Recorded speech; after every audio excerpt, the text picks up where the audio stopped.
Assalamualaikum warahmatullahi wabarakatuh. Bismillahirrahmanirrahim. Alhamdulillahirabbil alamin. Innal hamdalillah nahmaduhu wa nasta'inuhu wa nastaghfiruhu wa na'udzu billahi min syururi anfusina wa min sayyiati a'malina. May yahdihillahu fala mudhillalah wa man yudlil fala hadiyalah. Asyhadu an la ilaha illallah wa asyhadu anna Muhammadan abduhu wa rasuluh la nabiyya ba'da. Jamaah salat subuh masjid Tabrukon yang insyaallah dirahmati Allah Subhanahu wa taala. Puji syukur mari kita panjatkan kepada Allah Subhanahu wa taala atas anugerah, nikmat, rahmat dan izinnya. Alhamdulillah pada pagi hari ini setelah kita melaksanakan sholat subuh berjamaah dan dilanjutkan dengan taklim subuh yang insya Allah akan disampaikan oleh Bapak Ustadz Muhammad Abdul SPD. Salawat, salam dan sanjungan tetap tercurah kepada junjungan Nabi besar Muhammad SAW beserta keluarganya, sahabat-sahabatnya, pengikut-pengikutnya sampai akhir kepada kita semua. Kita berharap yang nanti mendapatkan syafaat dari beliau. Baik, sebelum kita mendengar taklim subuh, seperti biasanya kita kirimkan suratul Fatihah. Kita tunjukkan kepada orang tua kita yang telah mendahului kita, keluarga kita, saudara-saudara kita, dan orang yang kita cintai. Semoga Allah ampunkan segala dosa-dosanya. Dan bagi kita yang hadir di sini, semoga Allah senantiasa melindungi dan senantiasa memberikan kesehatan kepada kita semua. Illa hajinnya walang kulinya bisolihah wa illa hajinnya Mustafa Rasulullah sallallahu alaihi wasallam. Sayyidullahillahu al-Fatihah.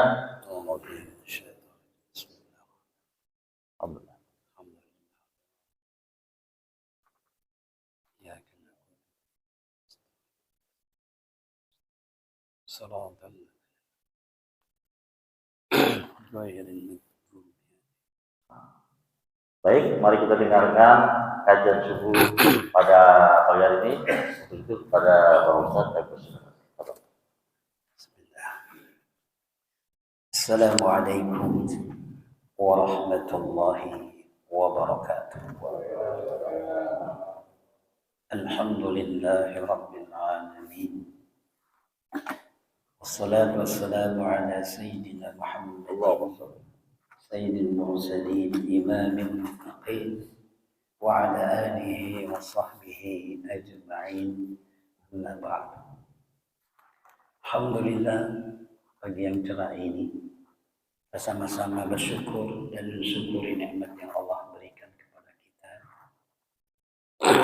sehingga kita mampu melakukan aktivitas salat subuh berjamaah. Semoga aktivitas ini menjadi invest nanti di yaumil qiyamah. Salat dari salam mari kita sampaikan kepada junjungan Nabi besar kita Muhammad sallallahu alaihi wasallam. Semoga kita selalu berharap mendapat syafaatnya nanti di yaumil qiyamah. Ada sebuah doa yang setiap kita dianjurkan untuk berdoa selalu kepada Allah Subhanahu wa taala. Allahumma tahhir qulubana minan nifaq. Ya Allah, bersihkan hati-hati kami dari nifaq, sifat-sifat munafik. Wa a'malana minar riya, dan bersihkan amal-amal kami dari riya. Wa alsinatana minal kadhib, dan bersihkan lisan kami dari kebohongan, dari kedustaan. Wa a'yunana minal khiyanah, dan bersihkan mata kami dari khianat. Wa innaka ta'lamu khiyanatal a'yun, sesungguhnya engkau mengetahui khianat mata. Wa ma tukhfi sudur, dan mengetahui apa yang tersembunyi dalam dada. Jadi kita berlindung kepada Allah dari bersihnya hati dari sifat-sifat nifaq, kemunafikan. Karena kemunafikan itu adalah merupakan sifat yang tidak ada dalam diri seorang mukmin. Seorang mukmin tatkala melakukan aktivitas ibadah, dia memiliki mujahadah yang tinggi, terutama sholat subuh berjamaah. Dan orang munafik kalau tahu pahala sholat subuh, keagungan kebesaran sholat subuh, maka dia akan mendatangi masjid itu dalam keadaan merangkak. Karena itu pun kita berdoa agar amal kita bersih dari sifat riya, ingin dilihat, memamerkan amal kita yang banyak. Dan ini kita berdoa sama Allah agar amal kita bersih dari sifat riya. Yang kedua, wa a'yunana minal khiyanah, dari mata-mata yang khianat. Maksudnya adalah tatkala kita berkumpul dengan teman kita, maaf ada lawan jenis, teman kita nggak melihat sama kita, kita lihat. Tapi teman kita lihat sama kita, kita tundukkan mata. Itu khianat mata. Wa alsinatana minal kadhib, dari lisan-lisan yang berdusta, yang banyak bohong. Kita berdoa sama Allah agar bersihkan lisan ini dari banyak bohong. Wa innaka ta'lam khiyanatal a'yun, sesungguhnya Engkau mengetahui ya Allah mata-mata yang khianat. Wa ma tukhfi sudur, dan pun tahu Allah apa yang tersembunyi dalam dada kita. Kita benci kepada saudara kita, Allah tahu. Kita cinta kepada saudara kita, Allah tahu. Apa yang ada dalam dada kita, Allah tahu. Nah inilah sebuah muhasabah diri, introspeksi diri, sehingga kita terus melakukan aktivitas doa kepada Allah Subhanahu wa ta'ala. Dan doa itu refleksinya nanti akan ada dalam diri kita, menjadi hamba Allah yang dipelihara, dijaga oleh Allah di berbagai macam kemaksiatan. Pada kesempatan pagi hari ini saya akan membahas sebuah buku yang ditulis oleh Dr. Aid Al-Qurani. Judulnya Muslim yang Menyimpang. Kenapa Muslim menyimpang? Dia Muslim tapi tidak mengerjakan sholat. Dia Muslim tapi tidak pernah ke masjid. Dia Muslim tapi tidak pernah membaca Quran. Dia Muslim tapi memutuskan tali silaturahim. Dia Muslim, Allah berikan potensi harta yang banyak, tidak diinfakkan di jalan Allah. Kenapa ini terjadi? Allah jawab dalam surah Al-Anfal ayat 23. Walau alimallahu fihim khairan la asma'ahum walau asma'ahum latawallaw wa hum mu'ridun. Jika sekiranya Allah mengetahui kebaikan yang ada pada mereka, pasti Allah akan menjadikan mereka dapat mendengar hujah-hujah Allah, ayat-ayat Allah. Tapi mereka, jikalau Allah berikan mereka dapat mendengar, mereka nggak mau mendengar, dan bahkan mereka berpaling dari ayat-ayat Allah Subhanahu wa ta'ala. Kenapa? Karena tidak ada kebaikan dalam diri mereka. Nah, faktor pertama yang menjadikan Muslim berpaling kepada Islam adalah jiwa yang buruk. Jiwanya tidak ada kebaikan. Nah, ini menjadi faktor utama kenapa seorang Muslim berpaling dari Islam. Dia orang Islam tapi tidak melakukan aktivitas-aktivitas ibadah yang Allah perintahkan dan Rasul sunnahkan. karena dalam dirinya tidak ada kebaikan. Bahkan mereka berpaling dan memalingkan diri dari apa yang Allah Subhanahu wa taala perintahkan. Dalam surah Az-Zukhruf 36 Allah katakan, "Wa may ya'shu 'an dzikrir rahman nuqayyid lahu syaitanan fa huwa lahu qarin." Allah berfirman, barang siapa yang berpaling dari peringatan Ar-Rahman, yaitu Al-Quran, nuqayyid lahu syaitanan, Allah adakan baginya syaitan, fa huwa lahu qarin, dan syaitan itu menjadi teman dalam kehidupannya. Cara berpikirnya, cara berpikir syaitan. Berumah tangganya, berumah tangga seperti syaitan. Terkontaminasi oleh nilai-nilai sifat-sifat syaitan. Karena tidak pernah membaca Quran, nggak pernah tadabbur, tafakkur. Nah, ini yang bisa menyebabkan munculnya manusia-manusia yang sombong. Di dalam buku judulnya Su'ul Khatimah, ditulis oleh Muhammad Al-Misri, Syekh Muhammad Al-Misri, halaman 90, itu dikisahkan kejadian nyata di Mesir. Ada seorang anak muda sudah terkontaminasi oleh ajaran-ajaran ateis. Suatu saat dia berdiri tengah lapang di dekat Universitas Ain Sham, kalau nggak salah ya. Ini terjadi pada tahun 1950.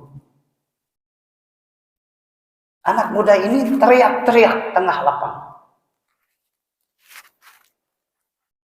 "Hari ini aku akan menantang Allah. Kalau Allah ada, matikan aku dalam 1 jam." Ini kan kalimat ini membuat geger. Allah ditantang. Di situ ada mahasiswa, ada dosen. Allah ditantang. Kalau Allah ada, matikan aku dalam 1 jam. Sambil melihat jam, detik, menit, sampai 1 jam lewat, dia nggak mati. Nggak mati. Disitulah efek dari ucapannya. Ada 2 kubu yang berperang mulut. Ada yang mengatakan Allah tidak matikan dia, Allah berikan kesempatan untuk bertobat. Ada yang mengatakan mungkin benar perkataannya, Allah tidak ada. Kalau Allah ada, jangankan 1 jam, 10 menit udah mati ini anak muda.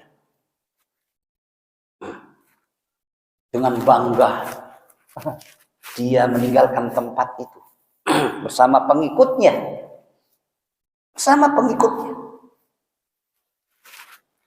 Dia meninggalkan itu, sementara di lapangan beradu argumentasi.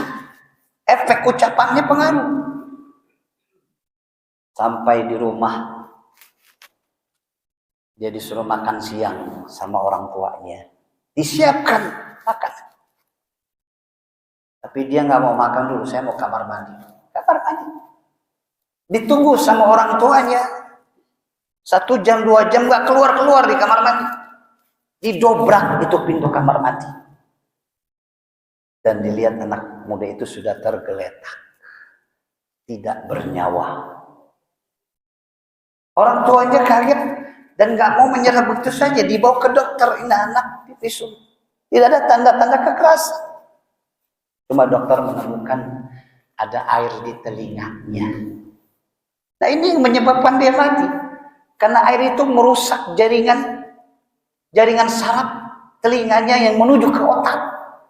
Dia rusak sampai mati pemuda ini. Subhanallah. Allah mudah mematikan orang-orang sombong. Allah mudah. Bahkan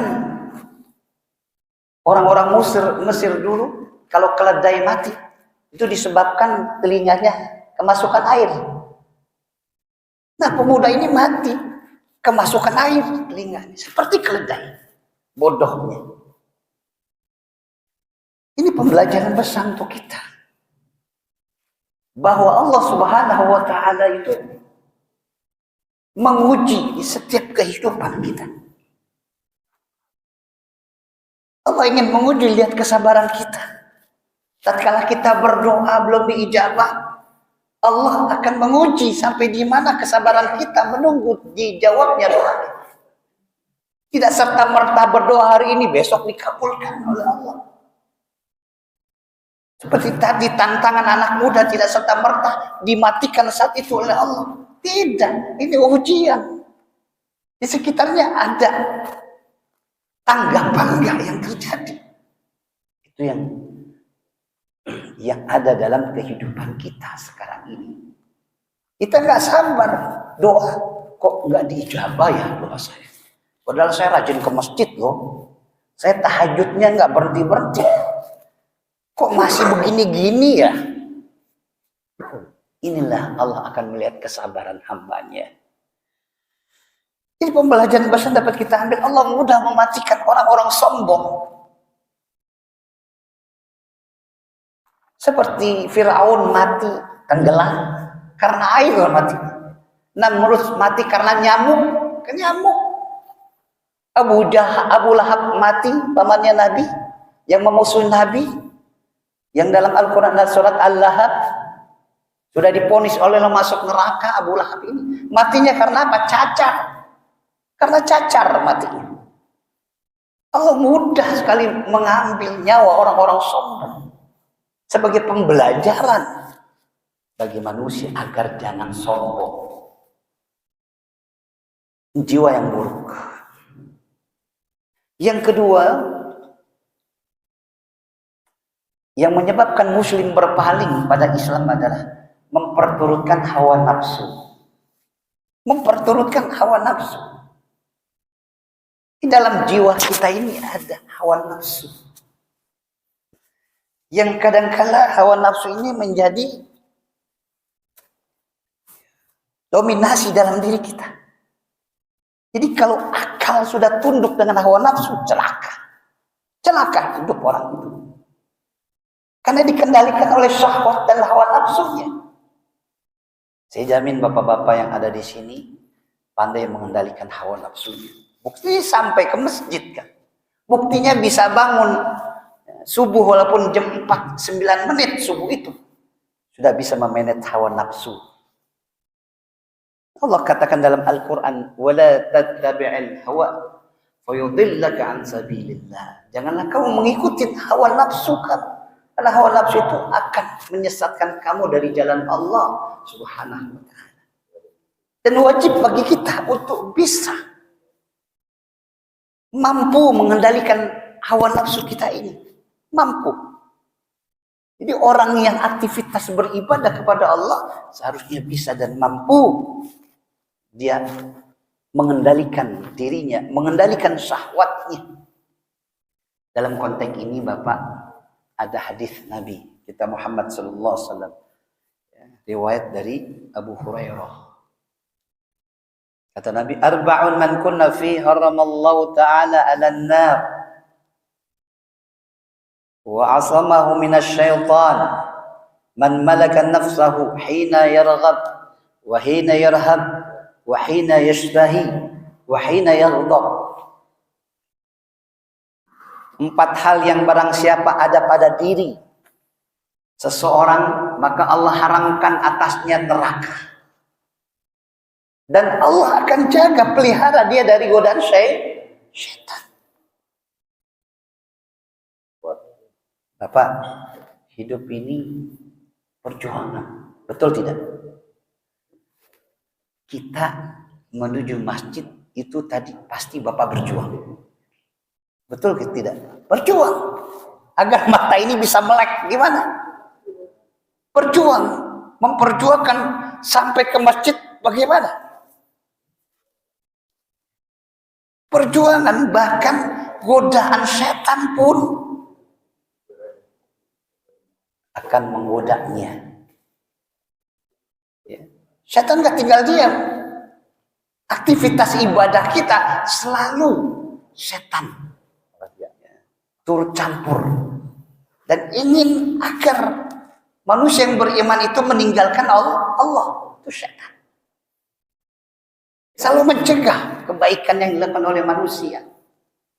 Itu setan. Jadi apabila kita mampu mengendalikan syahwat kita, maka Allah haramkan neraka dan Allah jaga kita dari godaan setan. Yang pertama, man malaka nafsahu hina yarghab. Mampu mengendalikan diri saat berkehendak. Nah, kita orang mukmin, kehendak kita kecenderungannya kepada yang baik. Betul tidak, Pak? Iya. Kita ingin rasanya berbuat baik terus menerus.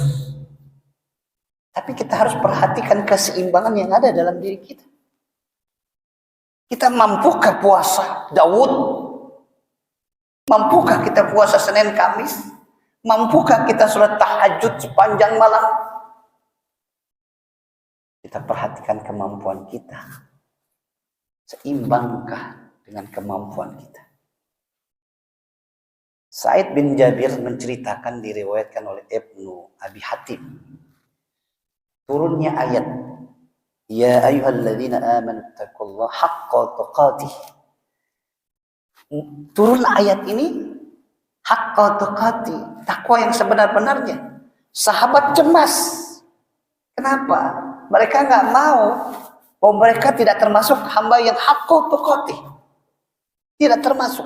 Maka mereka bersungguh-sungguh ibadah. Bahkan maaf, ada yang terkelupas keningnya. Saking lama sujudnya, ada yang bengkak tumitnya. Dipaksakan.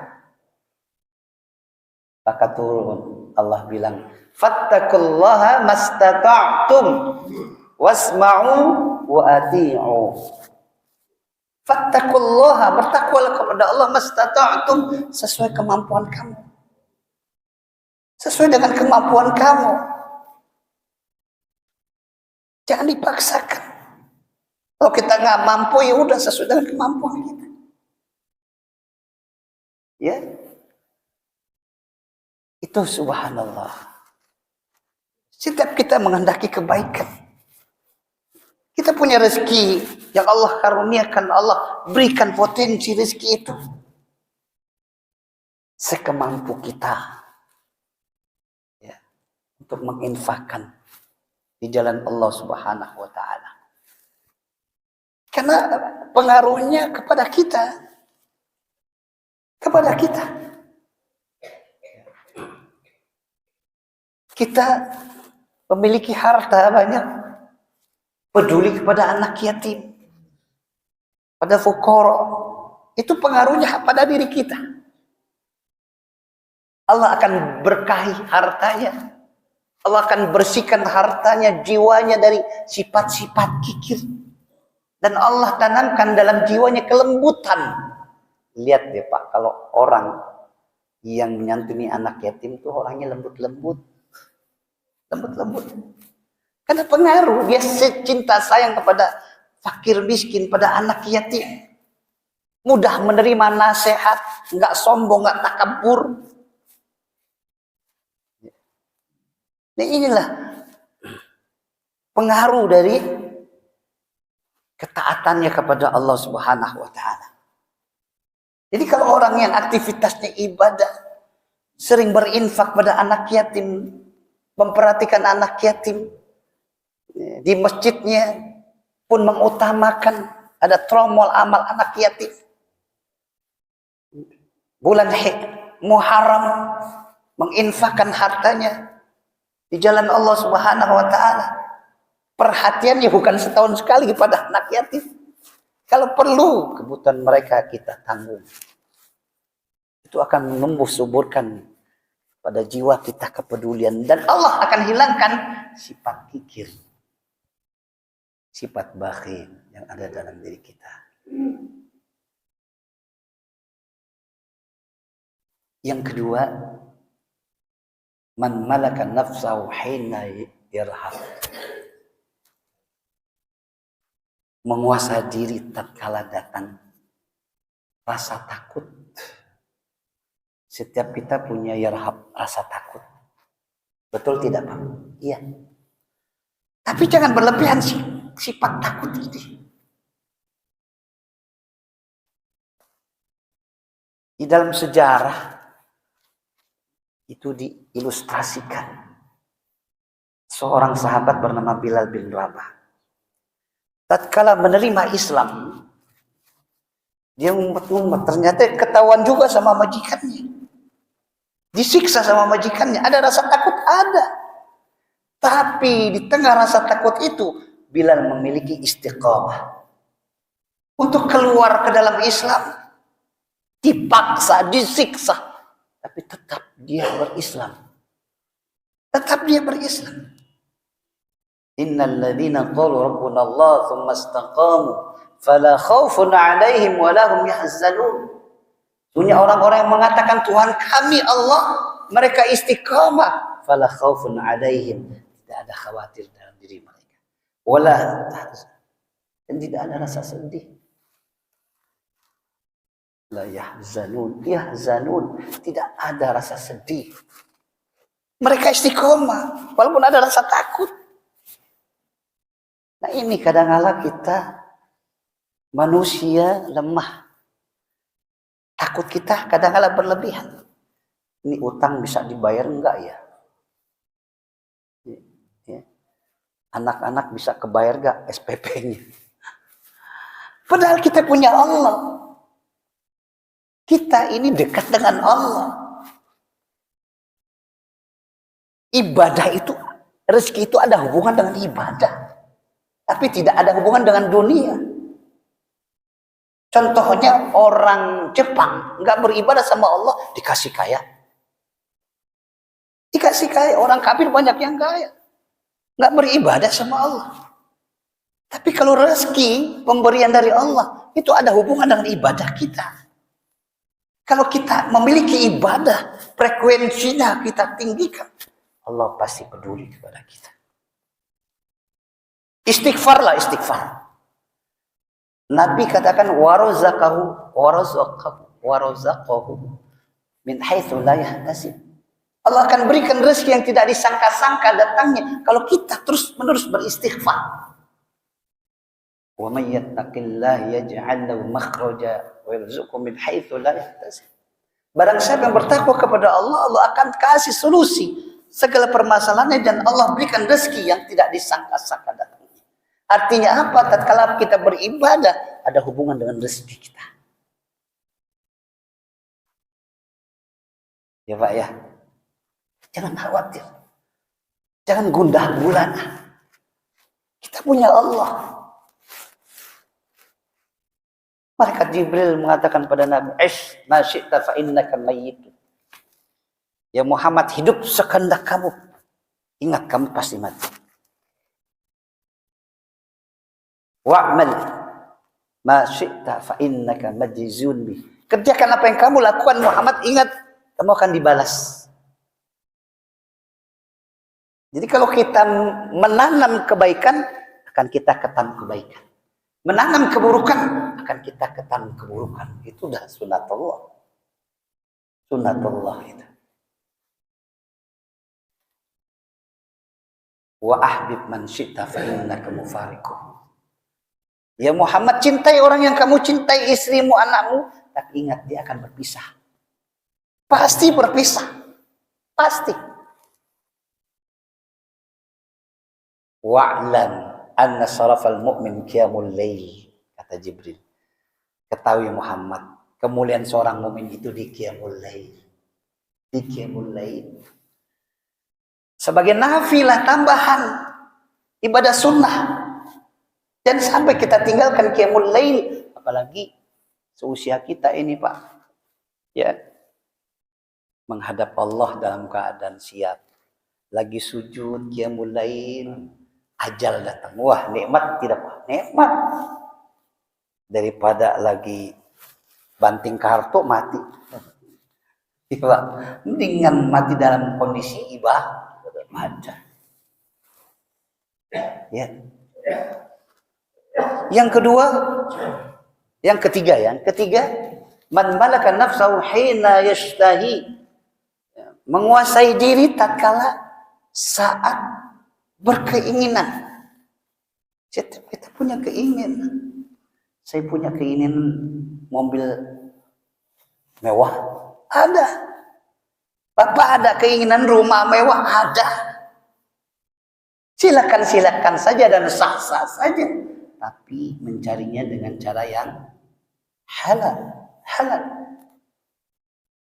Dalam sebuah hadis Nabi katakan, manik tasaba malan min ma'thamin fa wasala bihi rahimahu aw saddaqa bihi aw anfaqahu fi sabilillah jumi'a dzalika kulluhu jami'an fa qudhifa bihi jahannam.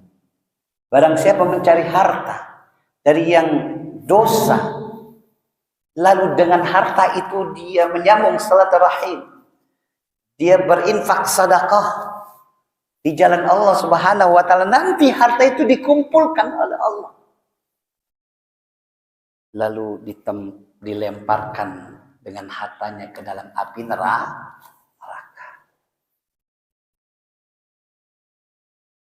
Apalagi di akhir zaman sekarang, Pak. Ya. Subhat itu mendekati haram, hati-hati.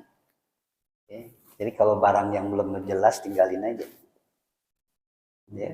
Seperti Abu Bakar Siddiq, minum susu, ditanya dari mana, nggak jelas, langsung dimasukkan, ya, telunjuknya dimuntahkan susu itu, karena akan jadi daging nanti. Ya. Ada seorang ulama, ya, dia lahir dari keturunan orang ini, Abdullah Mubarak. Waktu itu dia penjaga kebun buah. Sudah berapa tahun? Pemilik buah ingin makan buah. Kemali kamu. Iya Pak, tolong carikan buah yang manis. Aku ingin nyobain. Dicariin, dapat, dimakan. Kaget Tuhan ini. Kamu sudah berapa tahun di sini? Sudah lama Pak. Kok kamu tidak dan belum bisa membedakan buah yang manis sama buah yang tidak manis? Ini nggak manis buah. Iya Pak, Bapak kan cuma nyuruh saya menjaga kebun ini, tidak menyuruh saya untuk mencicipi. Subhanallah. Selama dia bekerja nggak pernah mencicipi. Tuh amanah yang luar biasa. Nah ini lahirlah yang bernama Ibnu Mubarak. Ya, steril dari barang-barang haram. 12 tahun ya, sudah bisa mengulang orang yang ceramah Pak. Dari A sampai Z diulang sama dia. Jadi pengaruh kecerdasan anak dari harta yang kita makan. Pengaruh. Ya. Karena itu berkeinginan silakan, selama kita cari yang halal. Yang terakhir kata Nabi, man malaka nafsahu hina yaghdab, yaitu menguasai diri tatkala datang marah. Setiap kita memiliki marah. Tapi marah itu jangan kita tumpahkan. Karena efeknya luar biasa. Ada seorang datang kepada Nabi, ya Rasulullah, dullani ala amalin yudakhilu niyal jannah. Tunjukkan kepada aku satu amal yudakhilu niyal jannah, yang memasukkan aku ke dalam surga. Kata Nabi, la taghdab walakal jannah. Jangan marah, kamu masuk surga. Jangan marah, kamu masuk surga. Jadi menahan marah itu sulit. Tatkala datang marah, kita maunya nempeleng aja orang. Apalagi kita dicaci maki depan orang. Ada kekuasaan untuk membalas. Boleh dalam Islam. Boleh tidak boleh. Wa jazaa'u sayyi'atin sayyi'atun mithluha. Kejahatan dibalas dengan kejahatan. Bapak ditampar pipi kanan, jangan kasih pipi kiri. Balas. Tapi kata Allah, "Faman 'afa", barang siapa yang memaafkan, wa aslaha, dan mencari kemaslahatan, fa ajruhu 'ala Allah, maka Allah akan kasih pahala. Maafkan saja. Subhanallah. Ini sifat akhlakul karimah yang diajarkan Al-Quran. Agar kita memaafkan saja, jangan membalas, maafkan saja. Karena ada kemaslahatan, Allah berikan pahala. Ingat, Allah nggak suka orang-orang zalim. Allah tidak suka orang-orang zalim. Ya. Jadi orang yang mampu menahan marah itu dia akan sukses di dunia akhirat. Dalam sebuah hadis Nabi katakan, "Laisa syadid bisur'ah, walakin asyadid alladhi yamliku nafsahu 'indal ghadab." Sungguhnya orang yang kuat itu bukan orang yang bisa menjatuhkan orang dalam satu gebrakan, tapi orang yang kuat dia bisa menahan dirinya tatkala dia marah. Ya Pak ya, coba deh. Kadang-kadang kita dipancing, maaf sama istri, cuma naruh anduk salah, ngomel-ngomel. Jadi kita senyum aja. Kalau lagi kondisi marah, dianjurkan oleh ulama berwudu, baca Quran. Nggak bisa juga masih marah. Syekh Ismail Muhammad Al-Ansari menganjurkan mandi, Pak. Karena pada kondisi marah itulah setan sedang menggoda kita. Karena marah itu berbahaya. Terjadi berbagai macam kerusakan. Al-ghadabu yufsidul iman. Marah itu bisa merusak iman. Kama yufsidus sabru al-asal. Sebagaimana jadam merusak manisnya madu. Jadi marah itu bisa merusak iman. Jangan diumbar-umbar marah. Nah, salah satu kiat untuk bisa meredam marah apa? Dengan berpuasa. Itu bisa. Ya, mungkin itu saja Bapak yang dapat saya sampaikan. Sebenarnya ada lagi yang kita dua saja dulu. Ada beberapa faktor penyebab berpalingnya Muslim dari Islam. Nah, silakan yang mau bertanya mungkin. Dari saya cukup. Sebelah kiri. Assalamualaikum warahmatullahi wabarakatuh. Pares. Pak Junadin, silakan. Ram, Mento. Apa Rubin? Nah, silakan. Mau nanya gantian. Haji Tri. Hari, silakan. Haji, bikin kasih.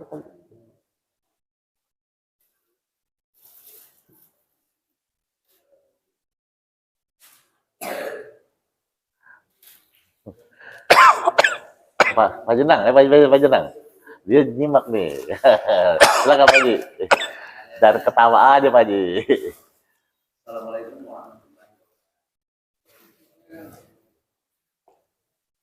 Jadi Ustaz menjelaskan bahwa ibadah itu berhubungan dengan rezeki. Dan semakin banyak kita beribadah, semakin rezeki ya. Tadi bahwa bukan dengan kaitannya dengan orang Jepang atau kafir. Secara Islam tidak ada yang namanya dengan dunia, dengan dunia. Tapi mereka kaya pasti, mereka banyak yang kaya, ekonomi mereka lebih bagus. Belajar kesehatan juga dikaitkan dengan kita bilang rezeki sehat. Mereka mungkin belajar kesehatan mereka juga sehat. Dia kita lihat kadang-kadang di pertanyaan debat teman yang suka berdebat kayak gitu kan, dikaitkan dengan debat. Kita bagaimana kita menjelaskan dikaitkan dengan ini tadi, anak-anak kafir itu kafir, tapi kok mereka beri menjadi kaya daripada kita. Kadang bahkan kita kadang-kadang orang yang jalan masjid, imam masjid kadang-kadang ada masih juga seperti itu kaitannya. Itu gimana menjelaskan? Ini kan pertanyaan-pertanyaan begini kan sering Pak. Kita di kantor pun kadang-kadang ada yang suka berdebat, selalu dikaitkan dengan menjelaskan seperti ini kadang-kadang kita akhirnya seperti aja kita minggir aja daripada kita salah jawab. Kalau penjelasannya terkait Ya. Ibadah ada hubungan dengan rezeki. Ingat, rezeki itu artinya pemberian dari Allah. Sholat tahajud rezeki. Jadi orang yang dawam tiap malam itu dapat rezeki sholat tahajud. Yang orang lain nggak mampu bangun. Puasa Senin Kamis itu rezeki. Orang lain nggak mampu, apalagi puasa Daud. Dia puasa Daud, orang lain nggak mampu. Itu rezeki. Jadi ada hubungan dengan ibadah kita, rezeki itu. Jadi rezeki luas, tapi dunia nggak ada hubungan dengan ibadah kita. Kenapa? Orang Jepang kaya, bahkan dia sehat, ada duit. Tapi maaf, rentan dengan sakit jiwa. Mereka banyak yang bunuh diri. Ngukurnya gini, saya punya teman di Jepang. Kebanyakan mereka kalau habis kerja itu bete. Mereka dugem sebagainya. Bahkan nggak bisa menyelesaikan, mereka bunuh diri. Itu kelemahan. Karena tidak dekat dengan Sang Maha Pencipta Allah. Jiwanya rapuh. Kenapa mereka Allah kasih kaya? Allah Maha Pengasih. Maha Pengasih kepada makhluknya. Kalau makhluknya ya berusaha belajar, bekerja dengan sungguh-sungguh, Allah kasih rezeki. Allah kalau nggak kasih, zalim dong sama makhluk. Yang Allah ciptakan. Perlu diingat, seluruh makhluk di muka bumi ini tidak beriman sama Allah. Allah nggak pensiun jadi Tuhan, tidak. Nggak ngaruh bagi Allah.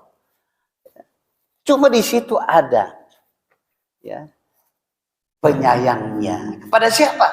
Kepada orang mukmin. Maka orang mukmin kata Allah, i'malu, qul i'malu, bekerjalah. Bekerja, disuruh bekerja kita sama Allah. Ya. Di dunia ini perjuangan. Kamu berkompetisi nanti. Kerjakan, bekerjalah. Allah, Rasulnya, orang mukmin akan melihat pekerjaan kamu. Nabi Nuh alaihissalam berdakwah 950 tahun. Pengikutnya cuma berapa orang? 80 orang. Tapi Allah hargai. Karena dia bekerja, berdakwah.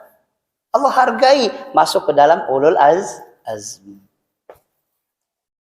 Jadi kalau umat Islam kalau ingin seperti orang Jepang bisa. Kenapa? Itu punya nilai plus malahan. Nilai plus. Ada rezeki yang kata orang Betawi bilang rezeki mamnu, rezeki yang nggak disangka-sangka datang. Min haitsu la yahtasib. Itu kelebihan orang yang bertakwa seperti itu. Dan Allah perhatikan hidupnya. Dan Allah jaga segala kehidupannya dari mara bahaya. Ya. Itu bukan anak kecil aja Pak. Bahkan teman saya, maaf teman saya yang udah dewasa, yang kenal agama, bahkan dipanggil ustadz.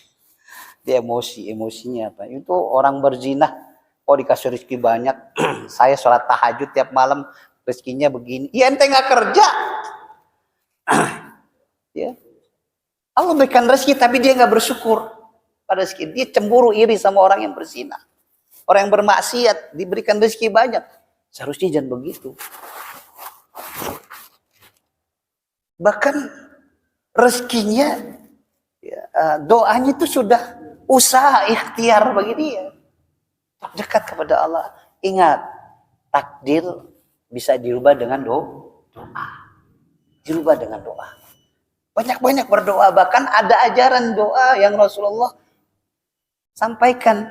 Bismillahilladzi la yadurru ma'asmi syai'un fil ardi wala fis samai wa huwas samiul alim. Baca itu tatkala kita naik kendaraan, dijamin oleh Allah keselamatan kita.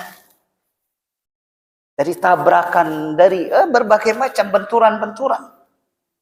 Tatkala ada orang yang tertabrak, baca itu Bismillahilladzi la yadurru.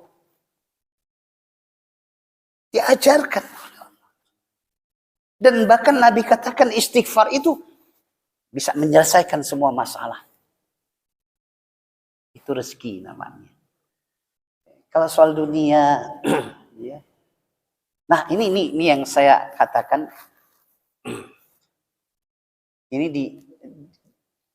di HP, di internet tuh berkembang. Baca Yasin 41 kali.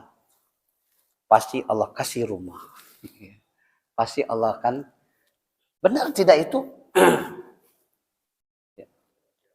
Ternyata banyak memang yang menjalankan itu. Ada yang dikasih sama Allah. Tapi ingat Pak, hati-hati. Kalau niat kita dunia, Allah kasih dunia, tapi akhirat Allah nggak dapat. Allah nggak kasih. Pahala baca Yasin kita di akhirat hilang. Kenapa? Karena kita minta dunia. Hati-hati. Niat ini pengaruh. Niatkan dulu karena Allah Subhanahu wa taala saya baca Yasin.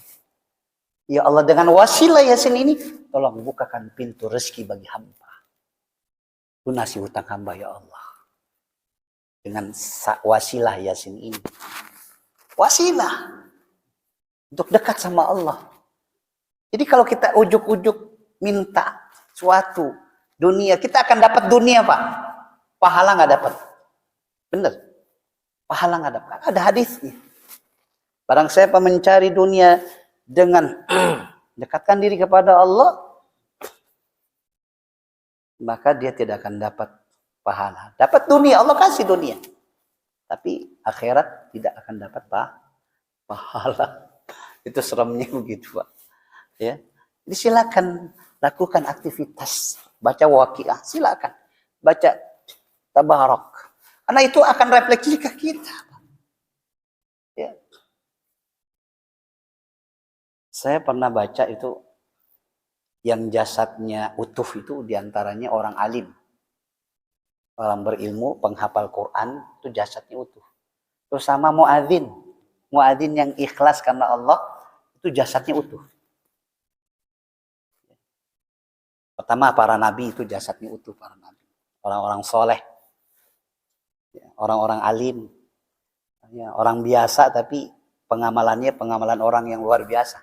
Muadzin tuh kalau ikhlas dia adzan bukan nggak mau bukan pengen dipuji gitu, karena Allah itu jasadnya utuh.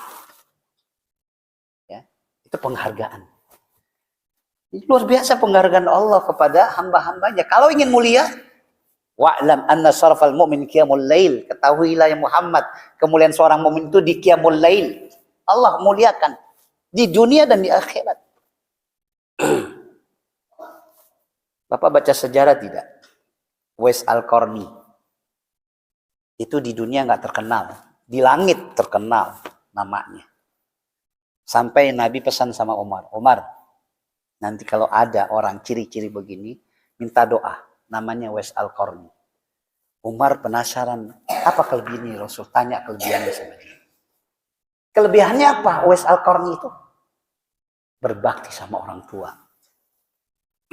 Orang tuanya, ibunya mau pergi haji, digendong Pak, digendong.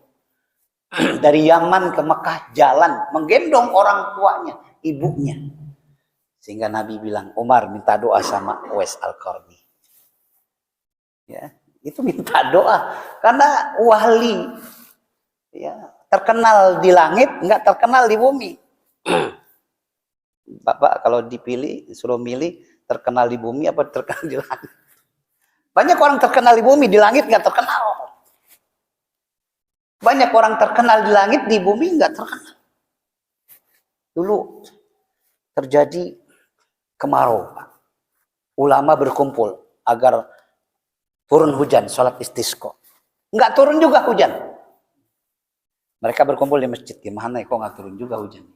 Datang orang biasa, berdoa. Doanya apa, Pak? Ya Allah, hamba-hambamu sudah melakukan sholat istisqa. Hari ini turunkan hujan. Selesai itu hujan turun, Pak. Ulama kaget, siapa orang ini?